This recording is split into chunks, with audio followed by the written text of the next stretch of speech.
The stars twinkled against the vast darkness of space as the United Earth vessel Horizon glided through the uncharted regions of the Andromeda Arm. The ship was on a routine exploration mission, mapping star systems that no human had ever seen before. Captain Olivia Winters sat in her command chair, her eyes fixed on the main view screen.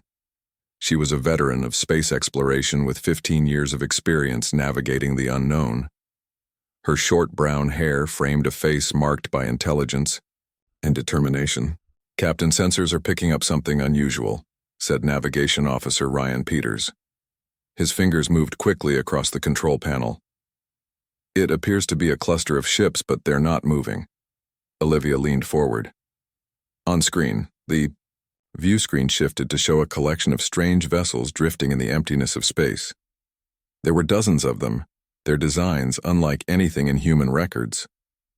The ships were oval-shaped with spiral extensions, their hulls a dull gray color that barely reflected the distant starlight. "Any signs of life?" Olivia asked.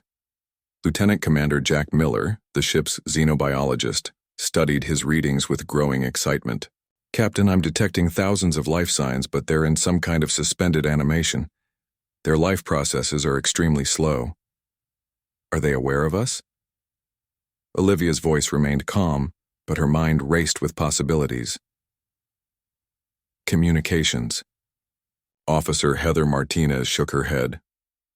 "No response to standard greetings on any frequency, Captain, but there is a weak automated signal being broadcast." "Science Officer Clark, analyze that signal," Olivia ordered. Diane Clark, a brilliant linguist and xenoscientist, focused on decoding the transmission. The bridge crew waited in tense silence, aware that they might be making first contact with an entirely new species. After several minutes, Diane looked up from her station. "Captain, I've translated the basics of the message. It's a distress call." "Put it on speakers," Olivia said.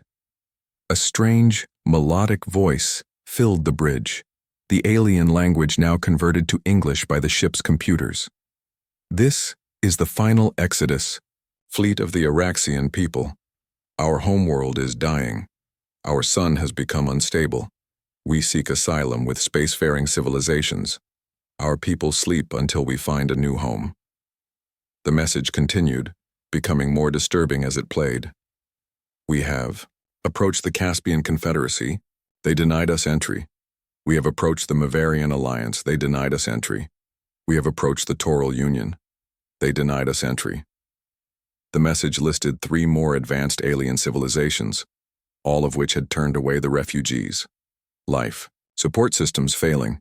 Estimate 87% of sleepers will die within 2 standard years without assistance. This message will repeat. Silence fell over the bridge as the message began again. Olivia turned to her crew. "How bad is their situation, Miller?" Jack checked his instruments again. "Critical, Captain. Their power systems are operating at minimal levels. Many of the stasis pods are already failing. I'm detecting evidence that thousands have already died." Military Liaison Officer Paul Garcia spoke up for the first time. "Captain, we should proceed with caution. We know nothing about these aliens. This could be a trap." "A trap?" Jack looked at Paul with disbelief. "There are children in those stasis pods." "We have our orders to explore, not to rescue," Paul insisted. "And Earth's colonies are already stretched thin on resources." Olivia stood up and walked closer to the view screen, studying the alien fleet. "Science Officer Clark, why were they rejected by those other civilizations?" Diane reviewed the complete message translation. The Caspians cited resource scarcity. The Mavarians feared cultural contamination. The Torals were concerned about disease. The others— She paused, her expression troubled. The most advanced, the Ilarian Collective, simply stated that lesser species must face natural selection. They said helping would weaken the galaxy's genetic pool. A moment of uncomfortable silence followed. Olivia turned to face her crew.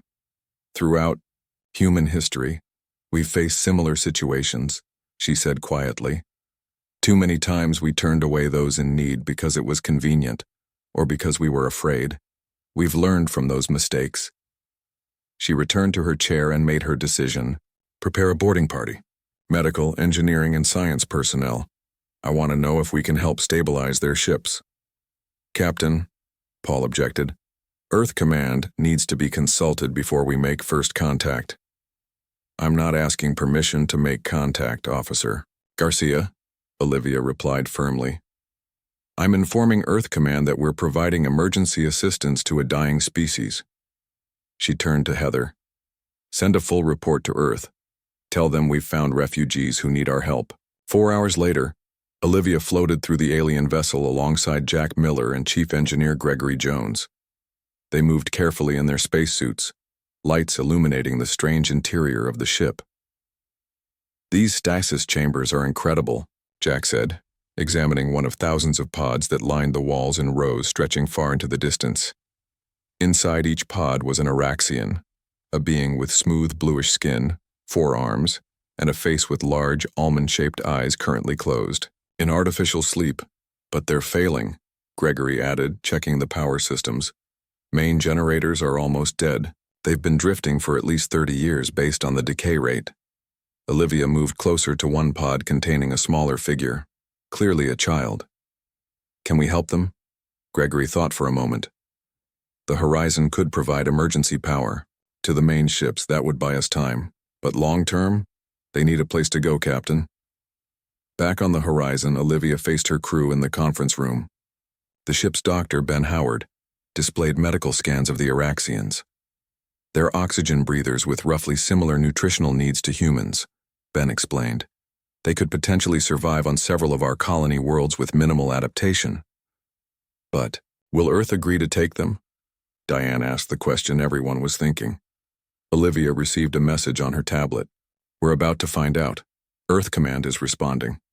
The large screen on the wall activated, showing Admiral Frank Wilson's stern face. Captain Winters, we've reviewed your report about these Araxians. Yes, Admiral. What are your orders? Olivia stood straight, prepared to argue if necessary. The Security Council is split. Some members are concerned about the risks and resources required. Others? His expression softened slightly. Others reminded us of Earth's history, of times when we were the ones turning away those in need. He paused before continuing. You are authorized to render assistance and begin revival of a small delegation of their people. The refugee fleet will be escorted to Ganymede Station, where we can evaluate long-term options. This won't be easy, Captain. You're opening a door that can't be closed. With respect, Admiral, it's a door that should have been opened by the first civilization these people encountered. Olivia's voice was firm. We'll bring them home. After the transmission ended, the bridge crew looked to their captain with a mixture of excitement and anxiety. Well, said Jack with a small smile, it looks like humanity has just adopted about 20,000 aliens. Olivia nodded. Contact the Araxian vessels. Begin power transfer. Let's wake up their leaders and give them the news. She looked out, at the view screen, where the vast fleet of refugee ships drifted. Tell them that unlike the others, humanity has decided to help. 3 days after discovering the Araxian fleet, the crew of the Horizon worked without rest. Captain Olivia Winters had given clear orders: save as many of the refugees as possible. The mood on the ship was a mix of excitement and worry. Chief, Engineer Gregory Jones floated inside the largest Araxian vessel, directing his team as they connected power cables from the Horizon. Sweat ran down his face inside his helmet. Careful with those connections, he called to his assistant. Their power system runs on different principles than ours. How much longer can they last without our help? Asked Lieutenant Kate Rogers, who was working on a new towing system to bring the alien ships home. Many of the stasis pods were already failing when we found them, Gregory replied, checking the readings on his device. Without our power supply, most of them would be gone within months. Back on the Horizon, Lieutenant Commander Jack Miller and Science Officer Diane Clark prepared a special chamber for the first Araxian they would wake up. The ship's doctor, Ben Howard, monitored the process carefully. Their biology is fascinating, Jack said, adjusting the oxygen levels in the room. 4 arms, blue skin, but surprisingly similar to us in many ways. Let's hope they see the similarity too, Diane replied. She was nervous about the first face-to-face meeting with a conscious alien. The first Araxian they chose to wake was, according to the ship's records, a high-ranking official named Zix. As the stasis pod was carefully transported to the horizon, Captain Winters gathered her senior staff in the medical bay. Remember, she told them, this being's entire species has been rejected by 6 different civilizations. We need to show Zix that humans are different. Dr. Howard monitored the AI revival process. The pod hummed and glowed as it slowly brought its occupant back to consciousness. When the cover finally slid open, everyone held their breath. Zix was taller than an average human, with 4 slender arms and skin the color of a clear Earth sky. The alien's large eyes opened slowly, revealing pupils that adjusted to the light, like a cat's. Zix sat up cautiously, looking around at the humans with an expression that needed no translation: fear. Communications Officer Heather Martinez activated the universal translator they had programmed using the Araxian distress signal. "You are safe," she said gently. "We found your ships. We want to help." Zix spoke, the words coming through the translator with only a slight delay. "Who are you? Where am I?" Captain Winters stepped forward. "I am Captain Olivia Winters of the United Earth vessel Horizon. Your fleet was drifting in space. Your power systems were failing. We are providing emergency assistance." Zix seemed to study each human face before speaking again. "The others before you, they all refused to help us. They said we would be a burden, that we should accept extinction with dignity." The alien's voice trembled slightly. "That is not our way," Olivia replied firmly. "Earth has agreed to provide your people sanctuary. We're preparing to bring your ships to our solar system." Zix's 4 hands made a complex gesture that the translator couldn't interpret. "Why would you help us when more advanced civilizations turned us away?" Jack Miller spoke up. "Because humans know what it means to be refugees. Throughout our history, we've learned that turning away those in need only leads to greater suffering." Over the next week, the crew worked with Zix to wake 4 more Araxians who could help prepare their people for the journey. The aliens were initially cautious, almost unable to believe that humans genuinely wanted to help them. They had spent so long being rejected that kindness seemed suspicious. "Your people are very individual," Zix commented to Diane as they worked on improving the translator. "Each one speaks differently, thinks differently. Among Araxians, we share a closer connection, more unified." "Does our individuality bother you?" Diane asked, curious. "It is strange to us," Zix admitted, "but perhaps it explains why you made a different choice than the others." Engineering teams led by Gregory Jones and Kate Rogers faced a serious challenge. The Araxian ships were barely able to move under their own power. Kate developed an innovative solution, a network of energy fields that would allow the Horizon to tow the largest stasis vessel, while the other Araxian ships followed in a tight formation. "It's never been tested on this scale," Kate explained to Captain Winters, "but theoretically it should work." "Theoretically isn't good enough," Olivia replied. "Those ships contain thousands of lives. We've run all possible simulations," Gregory added. "This is our best option for getting them home." As preparations for departure neared completion, Olivia received a troubling message from Earth Command. She called an emergency meeting with her senior officers. "We've received intelligence that the Caspian Confederacy has learned about our contact with the Araxians," she explained. "They're not happy about it." "The Caspians?" Paul Garcia frowned. "They were the first civilization to reject the Araxians. And the most technologically advanced," added Diane. "According to Araxian records, the Caspians are at least 200 years ahead of Earth in development." Jack looked concerned. "Why would they care if we help the Araxians?" "According to our intelligence, they see it as interfering in the natural order," Olivia replied. "They believe advanced civilizations have the right to decide which younger species survive." "What are our orders?" asked Paul. "Earth Command says proceed with caution. We're to bring the Araxians home as planned, but be prepared for possible Caspian interference. Olivia's expression was serious. Our mission just got more complicated. The journey back to Earth would take 3 months at maximum speed. With the Araxian ships in tow, it would take nearly 6. As the strange convoy prepared to depart, Captain Winters recorded a log entry. We're taking responsibility for over 20,000 refugees, she said quietly. Earth has never faced a challenge like this before. Integration will be difficult. Resources will be strained. Some will question our decision. But looking at the faces of the Araxian children we've managed to save already, I know we've made the right choice. The Horizon's engines glowed brightly. As it began to move, the energy tether extending back to the massive Araxian ship. The other refugee vessels followed in formation, their systems now stable thanks to the human engineers' work. On the bridge, Zix stood beside Captain Winters, watching the stars. My people will never forget what humans have done for us, the alien said softly. When everyone else saw only burden, you saw lives worth saving. Olivia nodded, but her mind was on the long journey ahead and on the message about the Caspian Confederacy. She hoped they would make it home before encountering any opposition, but deep in her heart, she knew it wouldn't be that simple. The journey was just beginning, and the real challenges still lay ahead.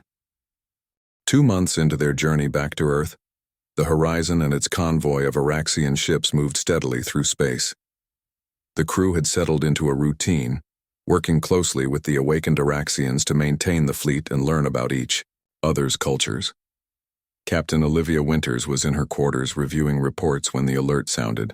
She rushed to the bridge where her crew stood at their stations with tense expressions.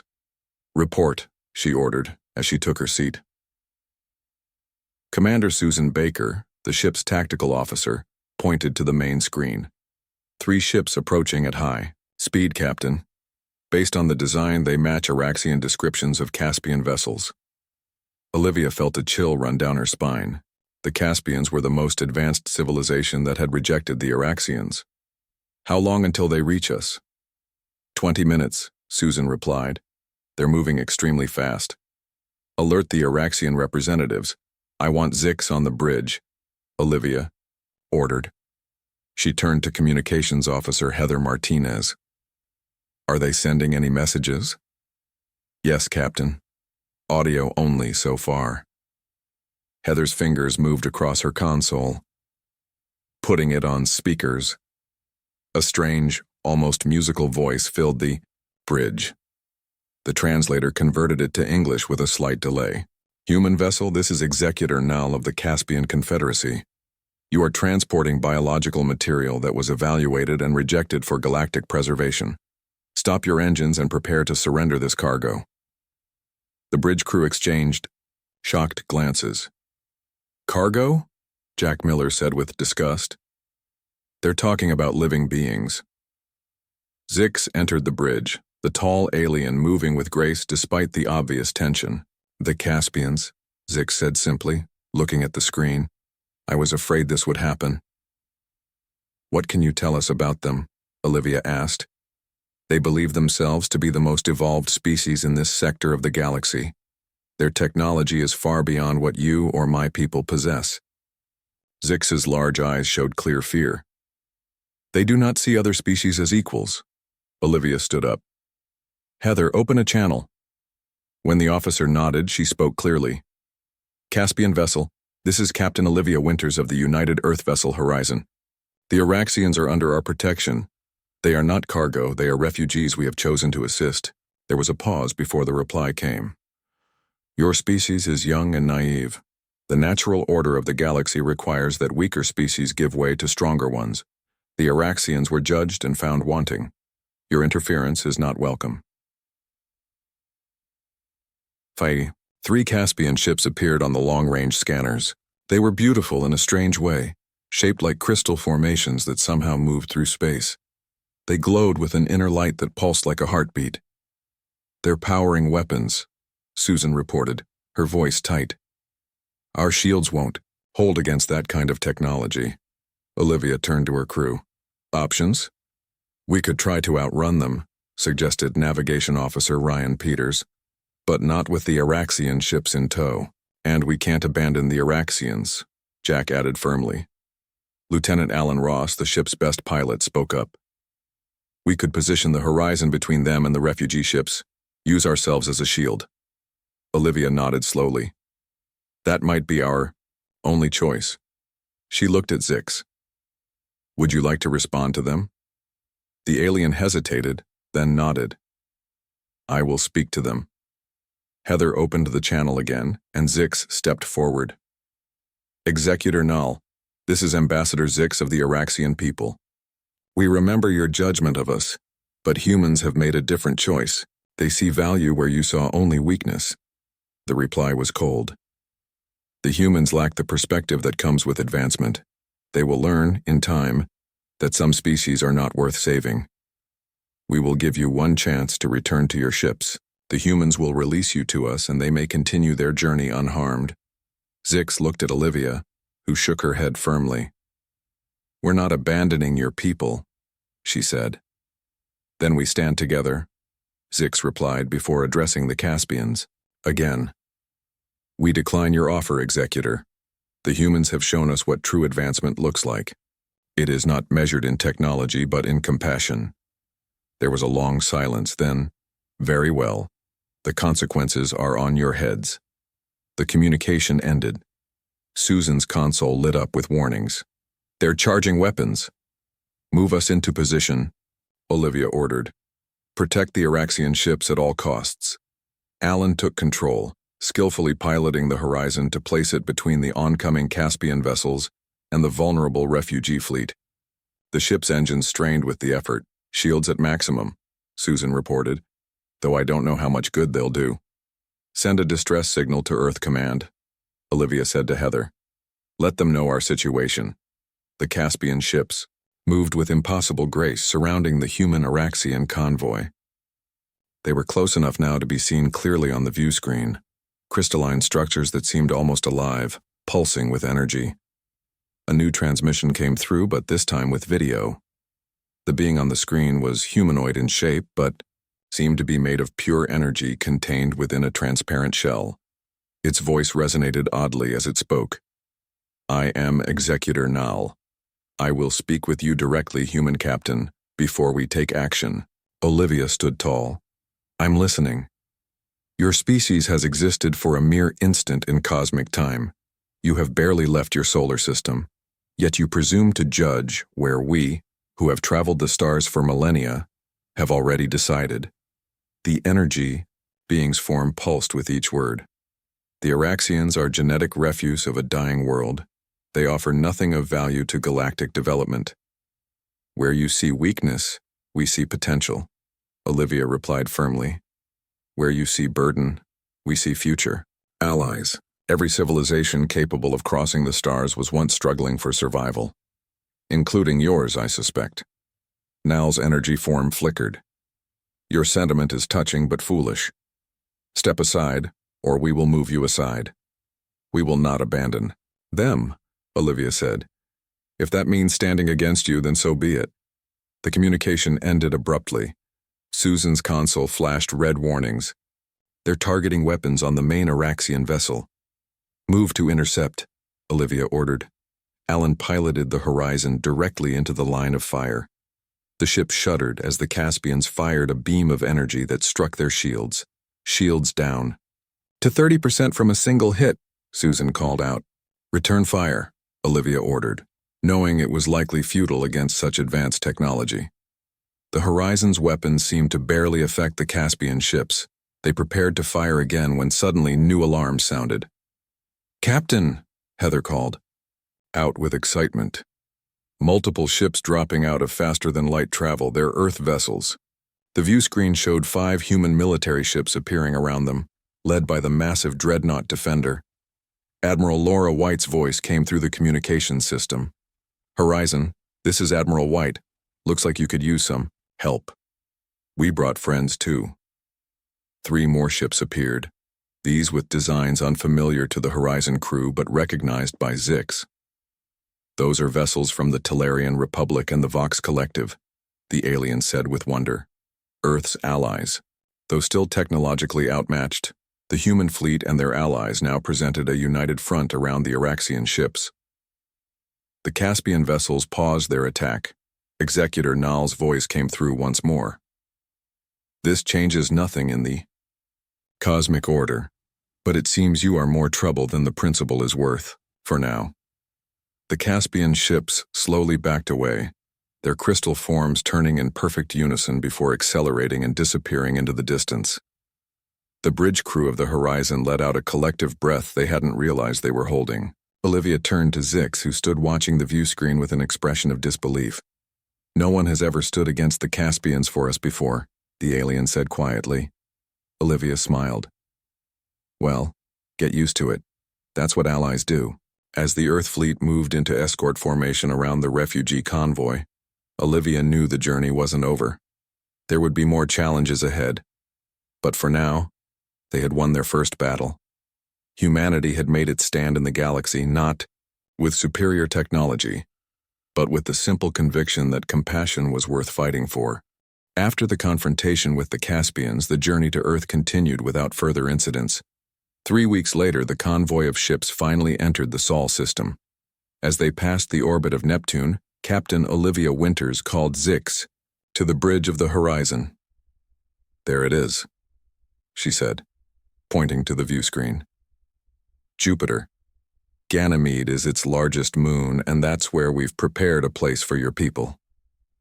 Zix stared at the massive gas giant with its swirling storms and colorful bands. The alien's 4 hands made a gesture of wonder. "It is beautiful," Zix said softly. Earth Command had worked quickly to prepare Ganymede Station for the Araxian refugees. Originally built as a research base, the station had been expanded with temporary habitation domes. It wasn't perfect, but it would give the Araxians a safe place to live while more permanent arrangements were made. As the convoy approached Ganymede, they received a transmission from the station. A man with gray hair and a kind face appeared on screen. "Captain Winters, this is Sam White, Chief Engineer of Ganymede Station. We're ready to receive our guests." "Thank you, Sam," Olivia replied. "We'll begin waking the first group of refugees soon." Dr. Ben Howard had developed a safe process for bringing Araxians out of stasis. Working with the Araxian medical specialists, he had determined that they should wake people in groups of 100, starting with those whose pods were in the worst condition. The first group of awakened Araxians was transported to Ganymede Station the next day. Many of them had been in stasis for over 30 years and were confused and frightened. Michelle Powell, a cultural integration specialist from Earth, worked closely with Zix to help the refugees adjust. "Their atmosphere needs are similar to ours, but the gravity is different," Michelle explained to Olivia as they watched the Araxians enter their new home. "We've adjusted the habitation domes to match the conditions on their homeworld." Olivia nodded. "How are they doing emotionally?" Michelle smiled. "Better than expected. They're amazed that anyone would help them. After being rejected so many times, they had lost hope. Over the next month, more Araxians were awakened and moved to Ganymede. Earth scientists and engineers worked alongside them to make the station more comfortable. The Araxians proved to be quick learners, eager to understand human technology and culture. Yet not everyone on Earth welcomed the refugees. News broadcasts showed protests in several major cities. People carried signs with messages like, "Humans, first," and "No aliens on Earth." Olivia, now promoted to Admiral for her successful first contact, watched the reports with concern. "I knew there would be resistance," she said to Jack Miller, who sat with her in her new office at Earth Command headquarters. "But I hoped for better." Jack shook his head. "People are afraid of what they don't understand, but attitudes will change when they learn more about the Araxians." "I hope you're right," Olivia replied. The situation improved when Earth scientists began working with Araxian specialists on medical breakthroughs. The aliens had evolved on a planet with high radiation levels, giving them natural resistance to its harmful effects. Dr. Ben Howard collaborated with an Araxian scientist named Mira to develop new treatments for radiation sickness and cancer. Their cellular regeneration abilities are remarkable, Ben explained during a presentation to Earth's medical community. "By adapting their natural biological processes, we've created treatments that could save millions of human lives." This news changed Many people's opinions about the Araxians, they were no longer seen as just refugees taking resources, but as valuable allies with unique knowledge to share. However, a small group of humans remained strongly opposed to the alien presence. They called themselves Earth First and spread messages of fear about the Araxians. Their leader, a man named Carl Evans, appeared often on video channels. "These aliens reproduce through spore dispersal," he warned in one broadcast. "What happens when their spores contaminate our environment, our crops, our air? The government is gambling with humanity's future." His words scared many people who didn't understand Araxian biology. In truth, the Araxians could only reproduce in very specific conditions that didn't exist on Earth or Ganymede. But fear was spreading faster than facts. At Ganymede Station, the situation was tense. Security had been increased after threats were made against the settlement. Admiral Winters visited the station to check on progress and reassure the Araxians that they were still welcome. "I'm sorry about the opposition you're facing," she told Zix as they walked through one of the habitation domes.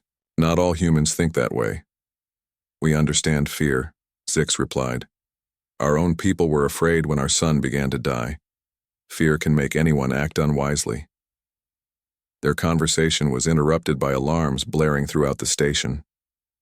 Security. Officer Lisa Ward rushed toward them. "Admiral, we've detected an unauthorized shuttle approaching Dome 3. On the security screens, they watched as a small craft landed near an airlock. 3 figures in environmental suits exited the craft, carrying containers.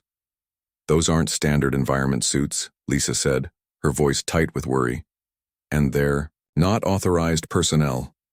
"Earth First," Olivia realized with horror. "They're trying to sabotage the station. Alert all security teams." The intruders forced their way through an emergency airlock and entered the station. Security cameras showed them placing the containers near the air filtration system for Dome 3, where 500 Araxians now lived. "They're planning to release something into the air supply," Zix said, understanding immediately. The security team moved quickly, but they were stationed at the main entrances and had to cover ground to reach the intruders.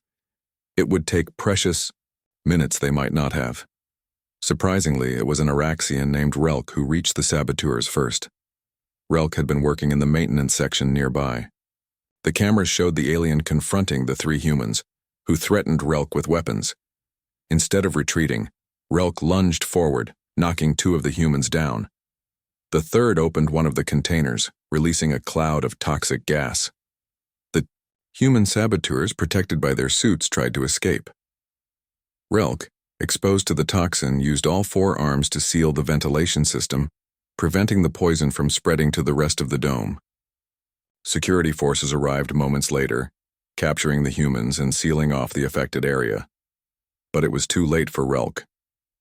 The Araxian had absorbed a fatal dose of the toxin.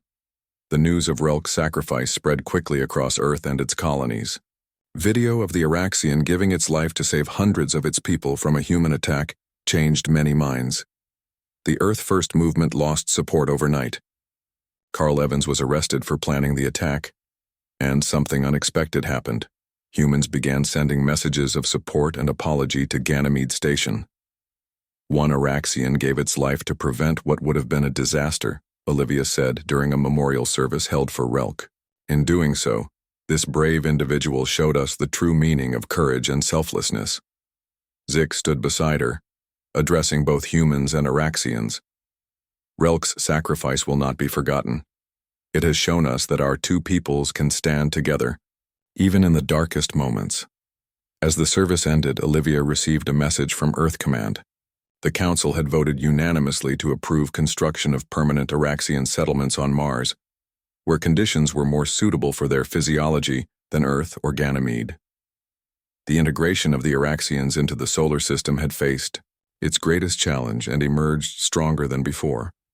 The path forward would not be easy, but it was now clear that humans and Araxians would walk it together. 5 years passed since the Araxians first arrived in the solar system. What began as an emergency rescue had transformed into one of humanity's greatest achievements. On the red plains of Mars, the first permanent Araxian city gleamed under the distant sun. Its domes and towers were built with a mix of human and Araxian design, creating something entirely new. Admiral Olivia Winters stood on a viewing platform overlooking the city, which the Araxians had named New Beginning in their language. Beside her was Ambassador Zix, who now served as the official representative of the Araxian people to Earth. "It's beautiful," Olivia said, watching Araxian children playing in a park below. Their blue skin contrasted with the reddish earth of their new home. "Thanks to humanity," Zix replied. 5 years ago we were a dying people, now we have a future." They were on Mars for an important ceremony. After years of working together, Earth and the Araxians were signing a formal alliance treaty. Ships from Earth's colonies had arrived carrying officials and reporters. It was a historic day. In the main plaza of New Beginning, a large stage had been set up. Hundreds of humans and Araxians gathered to witness the signing. Chief Strategist Daniel Freeman, who had helped design the security for the new settlement, checked the area one final time. "All clear, Admiral," he reported to Olivia. "No signs of trouble." Security was tight for good reason. Despite the improved relations between humans and Araxians, there were still threats. Most concerning were reports of Caspian scout ships seen near the outer planets. The advanced alien civilization that had once rejected the Araxians had been watching Earth's activities with growing interest. As the ceremony began, Earth's president stood with the Araxian Council of Elders. "Today marks not just an alliance between our peoples," the president said, "but a statement to the galaxy about what we value. When others turned away those in need, humanity extended a hand. In doing so, we gained not just allies but friends." The eldest Araxian, a female named Alara, spoke next. "Our people wandered the stars seeking shelter. We found not just a home with humans but a shared purpose. Together we have already accomplished so much." This was true. The partnership between humans and Araxians had led to remarkable advances. Araxian biology had helped create new medical treatments that saved countless human lives. In return, human technology had helped the Araxians build their new home and defend themselves. The treaty was signed to cheers from the crowd. Olivia felt a sense of pride as she watched. This was what she had hoped for when she first discovered the refugee fleet drifting in space. The celebration continued into the evening. Humans and Araxians shared food, music, and stories. Children from both species played together, no longer seeing each other as different or strange. Late that night, as most people slept, alarms sounded throughout the Mars colony. Olivia was woken by an urgent call from Daniel. "Admiral, we've detected multiple ships entering the solar system," he reported, his voice tense. "They've bypassed our outer sensors." "Caspians?" Olivia asked, already knowing the answer. "Yes. At least 30 vessels, much larger than the ones we encountered before." Olivia dressed quickly and rushed to the command center. The screens showed the Caspian fleet moving with frightening speed toward Mars. Earth's defense ships were moving to intercept, but they were outnumbered and outmatched. "Get me Earth Command," Olivia ordered. When the connection was made, she reported the situation to Admiral Frank Wilson. "We're mobilizing all available ships," Frank told her, "but it will take time for them to reach Mars. You need to prepare for a possible attack." Zix entered the command center, having also been alerted. "The Caspians have returned," the ambassador said, looking at the screens with concern. "They see our alliance as a threat to their vision of galactic order." "Well, they're right about that," Olivia replied with grim determination. "We do threaten their vision because we believe in a better one." The Caspian ships took up positions around Mars. A transmission came through on all frequencies. The now familiar form of Executor Null appeared on screen, its energy body pulsing with what seemed like anger. "Humans of Earth," the Caspian said, "your interference in galactic affairs has gone on long enough. You have taken a species judged unworthy and elevated them beyond their place. This cannot stand." Olivia stepped forward to respond. "Executor Null, the Araxians have proven their worth many times over. They are our allies and friends. We will not abandon them now." Then you leave us no choice, Nal replied. The Caspian Confederacy has decided that both humans and Araxians must be contained. Your expansion stops here. The transmission ended. On the screens, the Caspian ships began to power up their weapons. Evacuate all civilians to the underground shelters, Olivia ordered. Prepare defense systems. Earth's ships in the Mars orbit moved to protect the colony, but they were few compared to the Caspian fleet. The situation looked hopeless. Then something unexpected happened. New ships appeared on the sensors, dropping out of faster-than-light travel at the edge of Mars orbit. But they weren't Earth ships. Admiral, said the sensor operator with surprise, we're detecting vessels from the Maverian Alliance and the Toral Union. These were two of the civilizations that had originally rejected the Araxians. Now their ships were taking positions alongside Earth's defenders. A Maverian captain opened communications. Admiral Winters, we have been watching how humanity treated the Araxians. Our people were wrong to turn them away. We are here to stand with you against Caspian aggression. More ships arrived. From Earth's colonies, from allied species, and even from two more civilizations that had once rejected the Araxians. Together they formed a defensive line around Mars. The Caspians paused their attack, clearly surprised by the show of unity.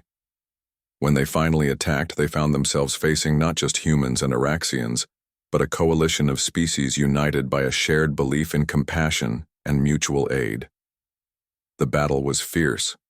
Caspian technology was superior, but they had not expected such resistance.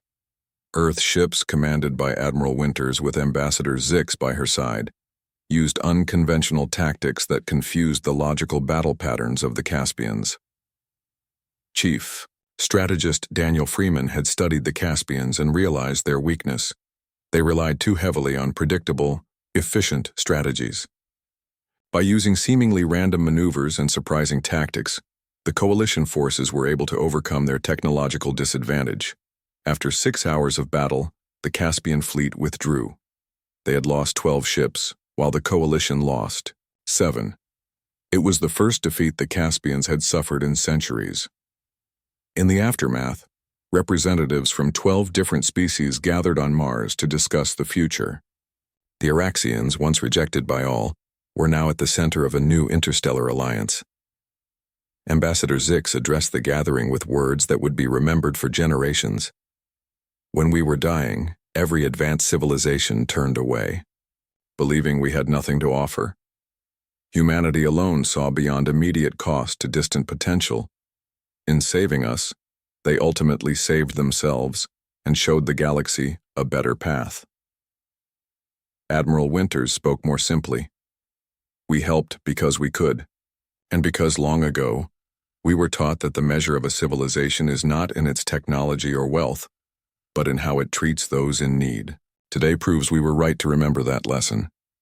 As the meeting concluded, news arrived that 2 more refugee fleets from distant systems were approaching Sol space. Unlike before, there was no debate about helping them. What had started with one act of compassion had grown into a movement that was changing the galaxy. Olivia looked out at the stars, thinking of that day 5 years ago when she first found the drifting Araxian ships. One decision, made with compassion rather than fear, had altered the course of history for multiple species. Whatever challenges lay ahead, they would face them together, not as separate species, but as allies who had learned the true meaning of civilization.